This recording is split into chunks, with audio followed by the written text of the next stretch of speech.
Hi everyone, welcome to our 200th episode of HubShots. In this episode, we talk about HubSpot marketing, sales, and service, and how it has changed in the last 4 years.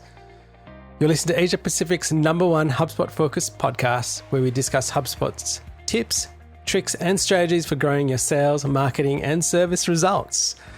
My name is Ian Jacob from Search and Be Founder. With me is Craig Bailey from Zen Systems. Happy anniversary, Craig. Well, 200 episodes. Who thought we'd make it? And who thought we'd be separated like this, Craig? I know. Time flies when you're having fun. And, you know, when we were looking back preparing for the show, it's our first episode we recorded was in October 2015. You and we'd just returned from Inbound 2015, and you had said, let's do a podcast. This was all your idea, and I'm forever thankful for how you prompted me to do that and pushed me to do it. And it's been a lot of fun. And so I think this episode, we're going to look back on some of the milestones that HubSpot has released over the last 4 years, because so much has changed. Also, we'll look at marketing, what has and hasn't changed. It's interesting what has and what hasn't in the time. So yeah, a lot of fun ahead in this episode. That's right. This will be slightly different to our usual, but I guess one thing we should tell people, we actually had a pretty amazing guest lined up, but because of the predicament we're in at this minute, we will still be having that guest on the show just in probably another 10 or 15 episodes time. So be on the lookout for that. And Craig, as Bill Gates has been quoted saying, most people overestimate what they can do in 1 year and underestimate what they can do in 10 years. That's right. Well, let's bring that 10 years down to 4 years, and let's see what HubSpot has achieved in 4 years. And I'll bet most of our listeners will underestimate what they've achieved, or they'll think, oh, it's taken much longer.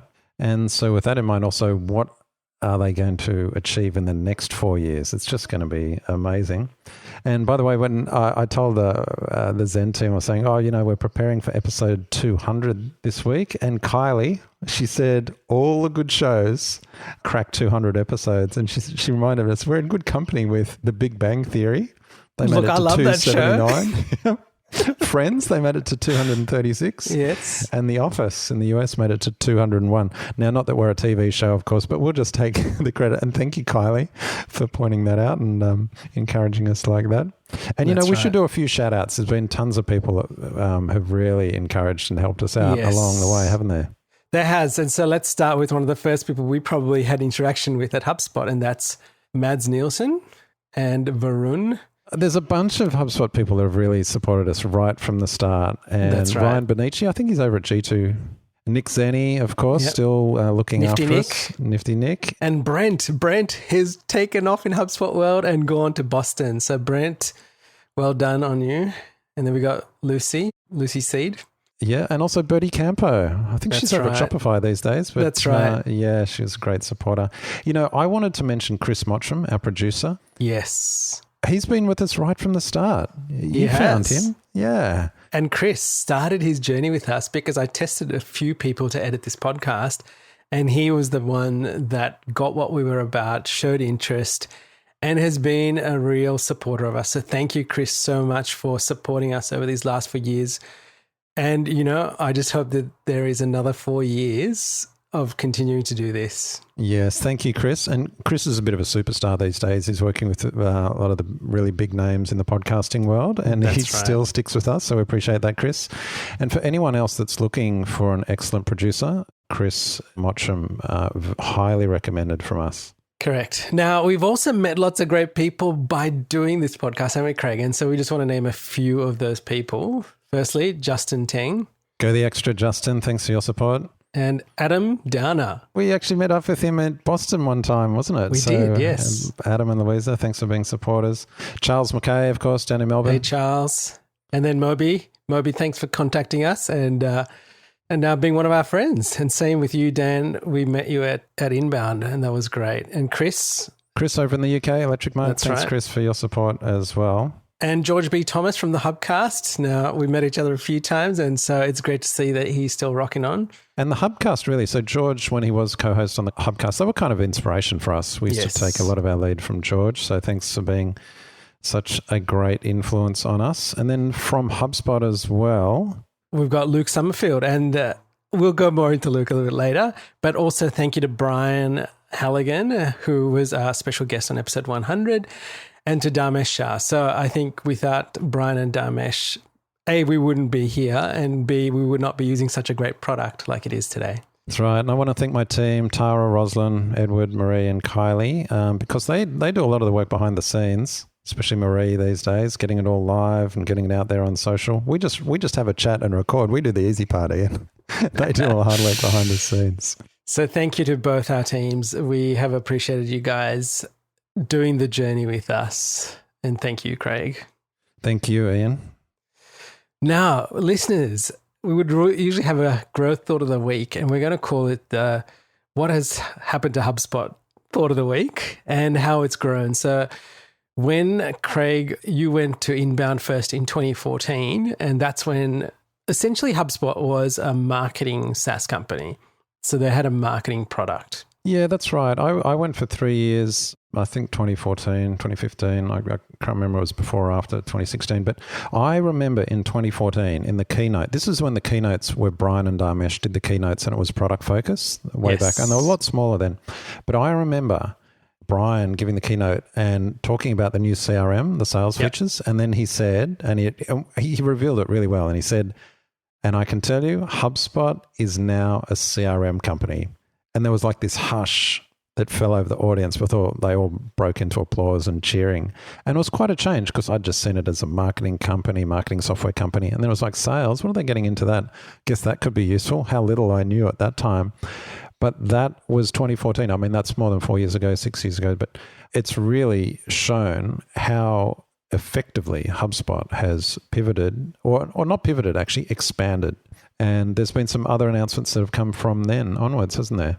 That's right. So that was a really pivotal point. And I think that stemmed out of HubSpot realizing getting marketing right, but then having nowhere where people will consistently put their leads and had a process of following them up. And I think there was a staggering statistic at the time. It was like 70-80% of businesses did not use a CRM to manage their data. So that's where I think that stemmed from. So what happened in 2017, Craig? Well, then they had their conversations feature came out, and then the year after they released Service Hub.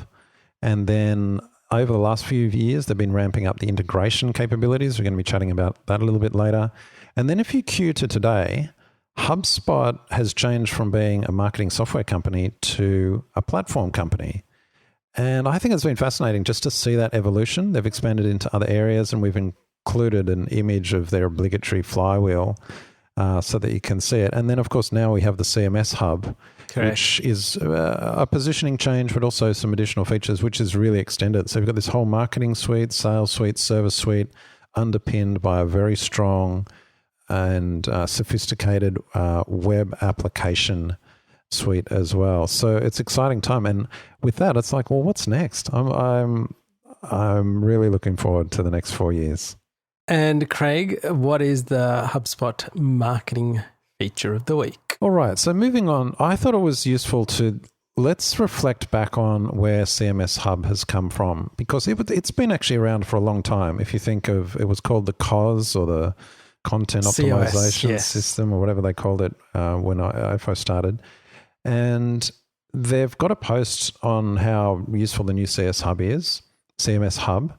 And we chatted about smart content last week, but I actually wanted to chat this week about some of their enterprise features to highlight just how far it's come. So I'm actually going to talk about serverless functions, which if you're a marketer, you can probably go to sleep when you hear this. But if you're a developer, you're like, oh, wow, this is exciting news.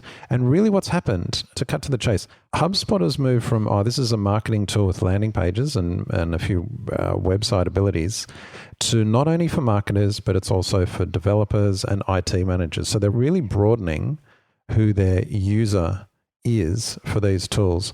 And when you look at serverless functions, which I'll just give you an example what that is in case you don't know what it is. Actually, I'll give you an example. If you think of the HubDB table, you set up a little table in HubSpot. I think most people are aware of HubDB now. You can use Hubble to pull data out of a HubDB table, but you can't actually use it to push data back in. You manually go in and update the table, or you can import from a spreadsheet. So that's where functions come in. And what serverless functions are, they're JavaScript functions. You can write them and put them in HubSpot, and then you can interact with all your APIs. And not only the HubSpot APIs like the HubDB API, but even a contact API or external systems, third-party systems that you might want to integrate with as well. So this is all sitting within the server in Functions. So it's not like you have to actually configure this from the front end.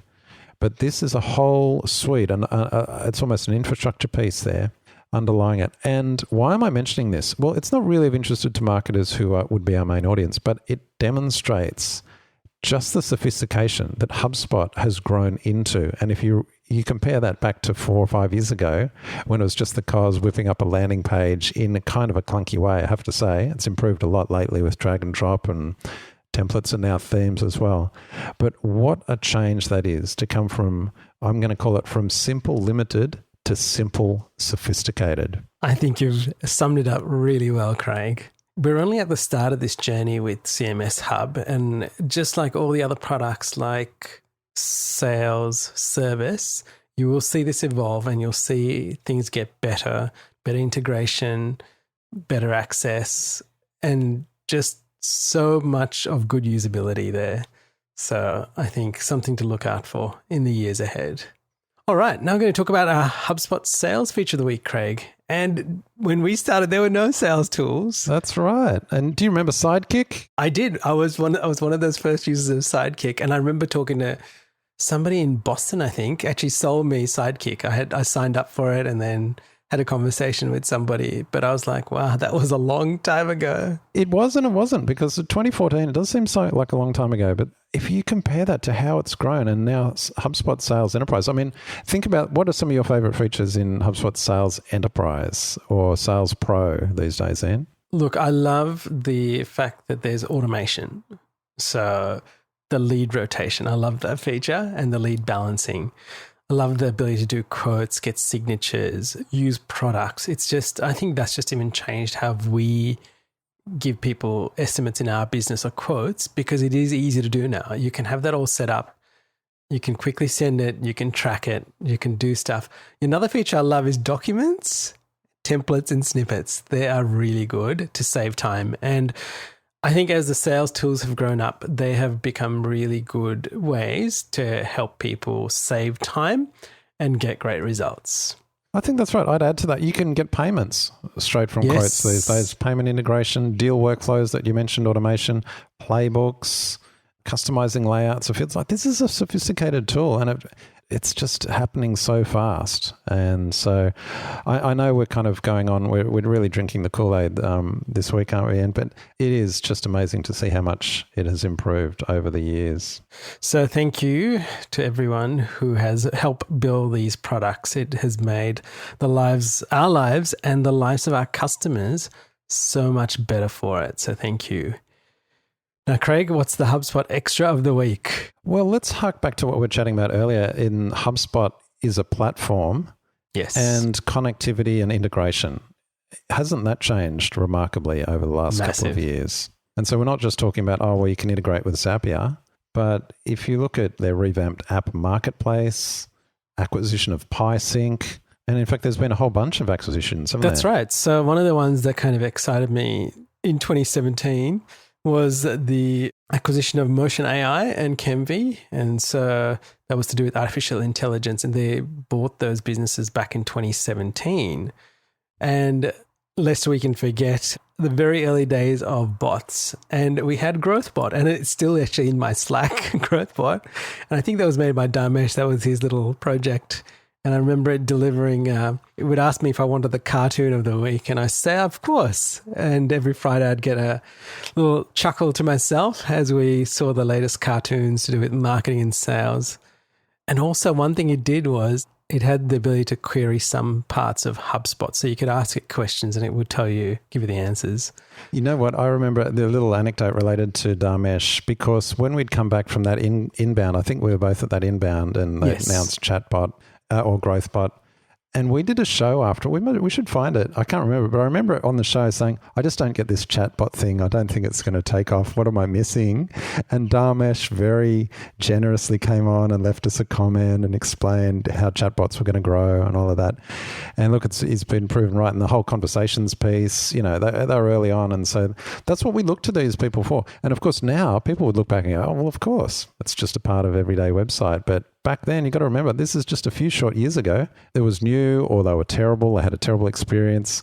And now it's just part of the web fabric that we use every day.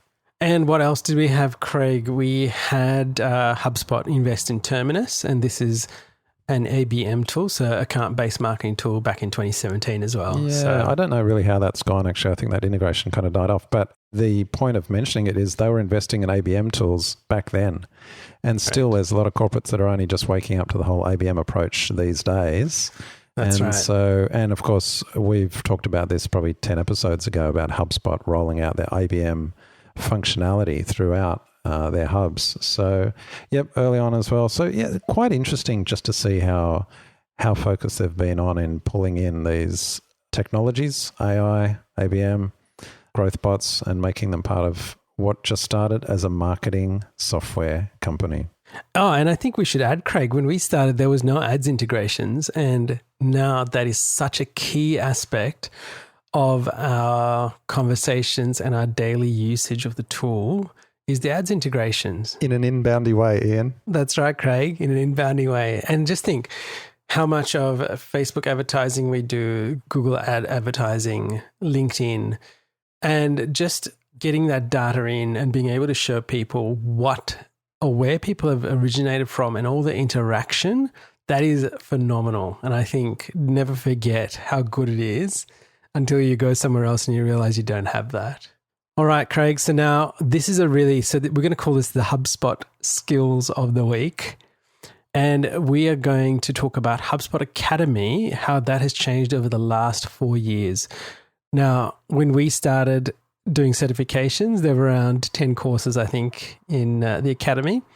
Now there are actually hundreds of courses, and there are at least 16 certifications and what they call 29 awards that you can have.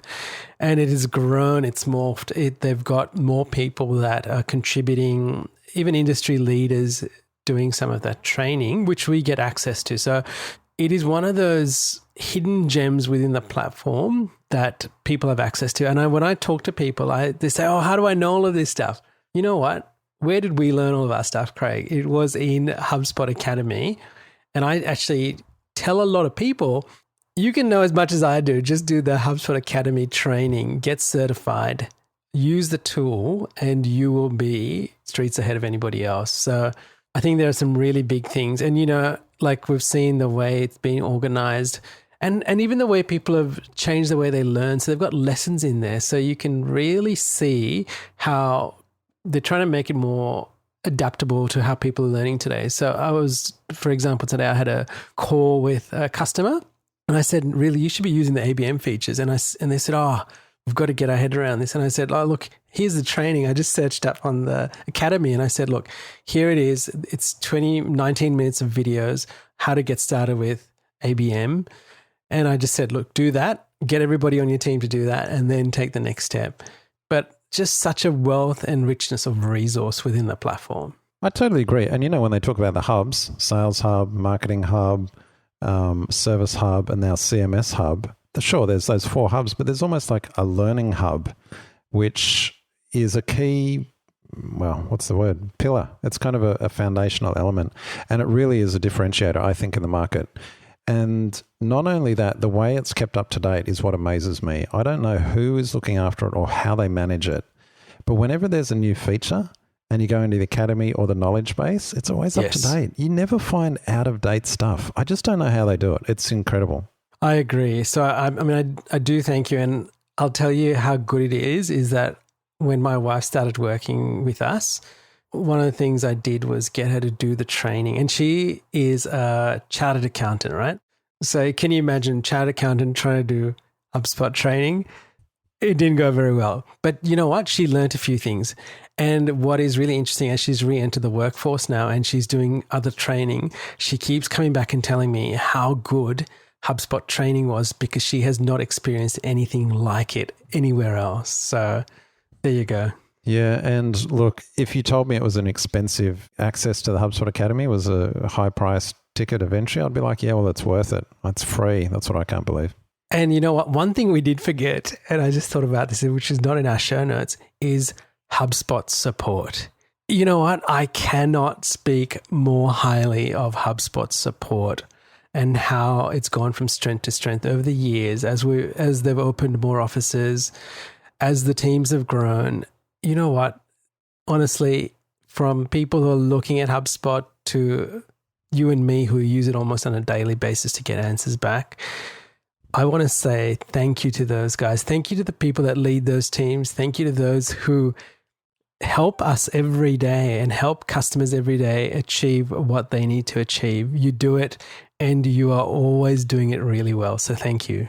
All right, Craig, on to our marketing tip of the week. All right, we're actually going to move away from HubSpot a bit and broader into the marketing in general, just again to kind of see how marketing has changed, the whole ecosystem. I'll just stop at this point and say, and by the way, listeners, this is where we're going to stop talking about how awesome HubSpot is. I know you're probably thinking, what are these guys getting paid? But I would just say the reason we keep doing the show is because every week it seems like we find something that we're excited about and it keeps us motivated. So that's why we've got to show 200 and the time has flown by. But yeah, our marketing tip of the week, this was an excellent post from Conversion Excel. Amanda Evans looked at how AI has totally changed the way advertising campaigns are structured. Now, I don't know if we'll go into too much detail about the article itself, but the summary is we've gone from a very structured, specific way of ordering and organizing advertising campaigns to now it's almost like just chuck everything in one campaign. That's not this bad, but group it all together and let AI work it out. And in some ways, you set the outcome that you want for the campaign, and AI and machine learning works out how to best implement it over the course of a couple of weeks. I thought this was an excellent insight into just how significantly marketing has changed. We're going to look later at the Google algorithm history, but you would have noticed the same, I'm sure, Ian, just in terms of the whole way that we approach advertising campaigns for clients now. Absolutely, Craig. And I think if I am thinking back, and we probably saw a massive change 2 years ago with this. I always laugh because my wife keeps telling me, she goes, why do you have to keep learning and doing things? I felt like I was restarting all over again 2 years ago when it came to paid advertising from Google and Facebook. So, you know what? I think this is the line in the sand, so to speak, and how things have changed and how they continue to change. It's still evolving. So it is. Yeah. And the other thing, I guess the most obvious thing I'll mention that listeners would, of course, be thinking about is the switch to mobile. So if you think of what we were advertising 4 years ago, it was probably desktop, probably wasn't app-based. It was probably static images with a bit of text, where it's now very mobile focused. It's video, it's interactive, and it's targeted by the actual platforms themselves. In some ways, we don't know who's actually been targeted. The platforms do it for us. Now, Craig, we're going to have our insight of the week, and this is something that you've been talking to with your customers, and you've actually demonstrated really well. So listeners, if you get a chance, and Craig, make sure we share this on the socials about what is marketing, Craig. Yeah, so I'm just going to remind, I thought this was appropriate to do at episode 200 because I'm sure we probably did this at episode 1, and I don't know where I first learned this. Maybe it was HubSpot training, maybe it was, I don't know, but it's not new. But it's simply when we explain to clients what marketing is, if they're not really familiar with the term, we say marketing is the right message to the right people in the right place, in the right format, at the right time. So I'm sure many of listeners have heard this before. It's a pretty common way of, or it's a marketing 101.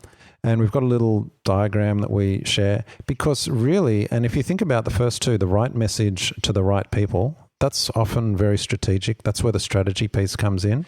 And then when you think about the right place, in the right format, in the right time, that's often a lot more tactical. I mean, the right place, that's the channels it's going to be in. The right format might be, is it video or a story or a text or an image? And the right time is around scheduling, whether it's emails or whatever.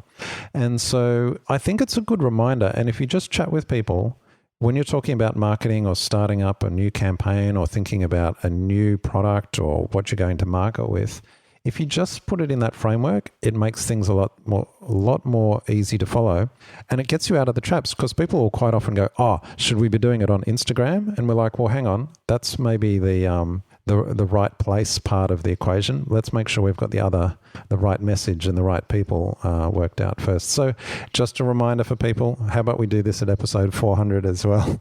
Remind them again. Often we try to overcomplicate, or we get too bogged down in the details. This is the high level view. All right, Craig, onto our HubSpot throwback, or should I say HubShot throwback of the week? I switched it out on us. Yeah. I know, I saw that. And this, we're going to talk about episode 001 of HubShots. And in this episode, we spoke about growth-driven design. And it was actually a key initiative of Luke Summerfield. And we mentioned Luke at the start of this show. And this is why, because we spoke about this in episode 001. And Luke is still there, and he actually hit us up this week, didn't he, Craig? He did. I was looking back at episode 1, and there was a comment from Luke Summerfield. So Correct. Right from our very first episode, he was there giving us encouragement and a comment. And 4 years, well, more than 4.5 years later, he's now kind of leading the whole HubSpot CMS go-to-market piece, and hasn't it grown significantly? And as you said, he was pinging us on LinkedIn and again giving us some kind words, which is very nice. Thank you, Luke. In fact, I was in a little Zoom call with Luke this morning, the product team, talking about HubSpot CMS, and he's still going strong. So from episode 1 to even today as we record this, Luke Summerfield been a great supporter, and thank you for that. Yes, thank you, Luke. And we're looking forward to more goodness from HubSpot CMS. All right, Craig, now here's something really significant that's changed, and this is our resource of the week, and this is the Google algorithm changes. And wow, in the last 4.5 years, how we've experienced change on search, from the results we get to where we are. And even if I think about, people ask me about SEO, I'm like, man, that landscape has changed a lot, hasn't it? Sure has. And I thought this was a nice way to finish out the show, because Google, of course, has been around for so long. And look, if you want any other indicator of how significantly marketing has changed, just look at how much Google has prompted us to innovate. And here, at least, we just see the last couple of years of the Google algorithm changes, how they've changed.